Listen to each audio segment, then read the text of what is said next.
ये कहे कि वो फलाणु भी जाएगा, वो फलाने भी, तो भैया मैं तो अठे अंडे कट जासी तो लेकिन जाए, क्योंकि इनको मौत के ऊपर लाश को मिट्टी में खड्डा खोद के गाड़ के मिट्टी डालना इनको बहुत अच्छे तरीके के लीक होने के बाद आज आप से नहीं, जब से नीट का पेपर आउट हुआ है, ये केंद्र सरकार की बीजेपी राज की बड़ी असफलता है। राजस्थान में कैसे चिल्लाए थे हमारी सरकार के समय, पेपर आउट कर दिए। इन्होंने पूरे देश के 23-24 लाख बच्चों के भविष्य को इन लोगों ने दांव पे लगा दिया। और सबसे बड़ी बात है कि ये मानने के लिए भी तैयार नहीं है। इनका जो चेयरमैन है नीट कराने की जो एजेंसी है, वो कहता है कि नीट का पेपर लीक ही नहीं हुआ, सीबीआई की रिपोर्ट आएगी, उस जांच के बाद ही मैं कह पाऊंगा। तो फिर आपने रद्द क्यों की भाई? ये झूठे लोग हैं। और प्रदीप का मैं कह रहा हूँ कि इसने आत्महत्या नहीं है, ये सिस्टम ने इसकी हत्या की है, इस बीजेपी सरकार ने इसकी हत्या की है। और प्रदीप जैसे कम से कम 6 बच्चे हैं जिन्होंने पूरे हिंदुस्तान के अंदर इस नीट पेपर लीक से आहत होकर अपने प्राणों की आहुति दी है। देश, हमारे हिंदुस्तान कभी इनको बीजेपी वालों को माफ नहीं करेगा। और ये वो बीजेपी सरकार है जो न बाबा साहब के संविधान में विश्वास करती है, न कानून पे विश्वास करती है। ये तानाशाही सरकार चल रही है। इनको कोई जनता के दुख दर्द से कोई मतलब नहीं है। तो मैं निंदा भी करता हूँ इस नीट पेपर लीक की। और प्रदीप ने जो कदम उठाया उसका हम समर्थन कभी नहीं करते। लड़ना चाहिए। आज का युवा है, वो इतना जागरूक है, उसको लड़ना चाहिए। अगर हालातों से घबरा कर अगर इस तरह से हम लोग अगर अपनी जान की बाजी लगा देंगे तो ये सरकार तो हंसेगी। याद करना चाहिए, इसी बीजेपी राज के अंदर कृषि के 3 काले कानून आए थे, और 3 काले कानूनों को वापस करने के लिए 700 किसानों ने अपनी जान दे दी, शहादत दे दी। और जब पार्लियामेंट के अंदर बीजेपी का एक मेंबर बोलता है कि वो 700 जो किसान मरे, किसान ही नहीं थे, वो तो आतंकवादी थे। और जो किसानों को आतंकवादी बता सकते हैं तो इन बच्चों को तो पाकिस्तानी बता रहे हैं, कभी कॉकरोच बता रहे हैं, कभी क्या बता रहे हैं। तो मजाक चला दिया इस हिंदुस्तान के अंदर। हिंदुस्तान की परंपरा ऐसी नहीं रही है। सिस्टम फेलियर है। आने वाले वक्त के अंदर जनता की आंखें खुल जाएंगी तो इनको जवाब मिल जाएगा। आंखें नहीं खुलेंगे तो इनकी दादागिरी तो बराबर जारी रहेगी। ये परिवार न्याय की मांग कर रहा था। राजनीतिक टूरिज्म भाई, राजनीतिक रोटी अगर ये कांग्रेस पार्टी ही सेक रही है तो वो लोग भी सेक ले आके। यहाँ पे कौन मना कर रहा है उनको?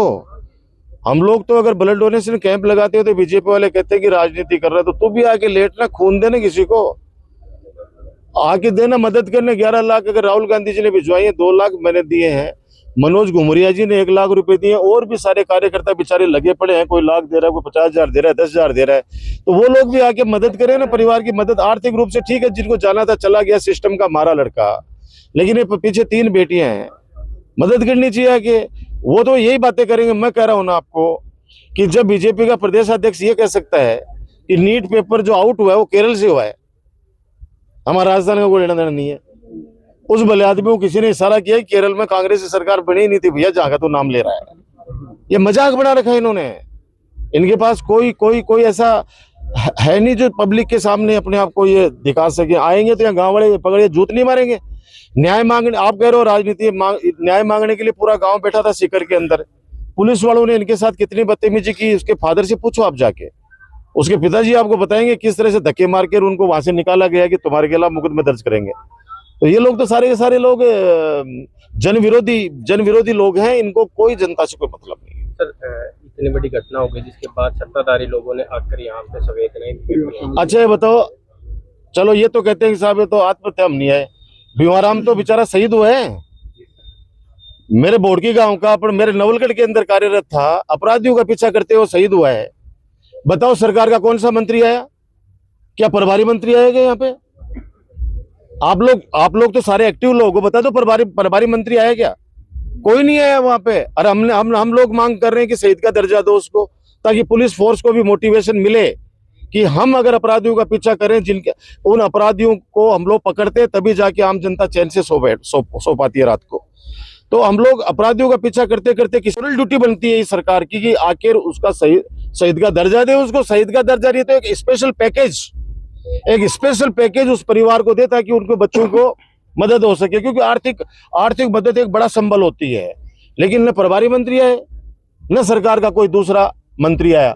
अब ये कहे कि वो फलाणु भी जाएगा, वो फलाणे भी, तो भैया मैं तो अठे अंडे कट जासी तो बता, लेकिन कोई नहीं आया। तो इनके मैं कह रहा हूँ, प्रदीप ने आत्महत्या की, बोला आत्महत्या कर ली। भीमाराम ने कोई बड़ी बात नहीं, आने वाले समय में कुछ और बोल दें कि वो ऐसे मर गया।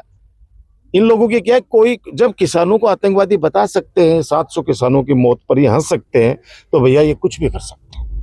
राजकुमार जी, प्रदीप मेघवाल यो जो कदम है એટલે किन जिम्मेदार मानो? 100% केंद्र की बीजेपी सरकार है। 2025 का ही नहीं, 24 का पेपर भी लीक था। ये उन अपराधियों ने स्वीकार किया है कि 2024 के अंदर भी हमने पेपर लीक करके हमारे 5-5 परिवार के बच्चों को हमने नीट में सेलेक्ट करवाया है। तो आप सोचो कि 2024 के अंदर जो बच्चे रह गए वो ठगासा महसूस कर रहे हैं। 25 के अंदर खुलेआम सब चीजें, ये लोग 10 दिन तक तो रिपोर्ट ही दर्ज नहीं करनी थी, दबाते रहे उस मामले को कि कैसे भी करके दब जाए, क्योंकि इनको मौत के ऊपर लाश को मिट्टी में खड्डा खोद के गाड़ के मिट्टी डालना इनको बहुत अच्छी तरीके से आता है। बहुत ही निष्ठुर लोग हैं, दया भावना नहीं है इनमें। ये वही लोग हैं, रेन पंड्या के कातिल, जो आज ये लोग गुजरात के अंदर राज कर रहे हैं। तो मैं आपको तो कह रहा हूं कि पूरा ये सिस्टम का फेल्यूर है। प्रदीप जैसे जो 6 बच्चे जिन्होंने आहत होकर आत्महत्या की है, वो इस सिस्टम के मारे हैं। वो आत्महत्या नहीं, वो हत्या है बीजेपी की सरकार के द्वारा।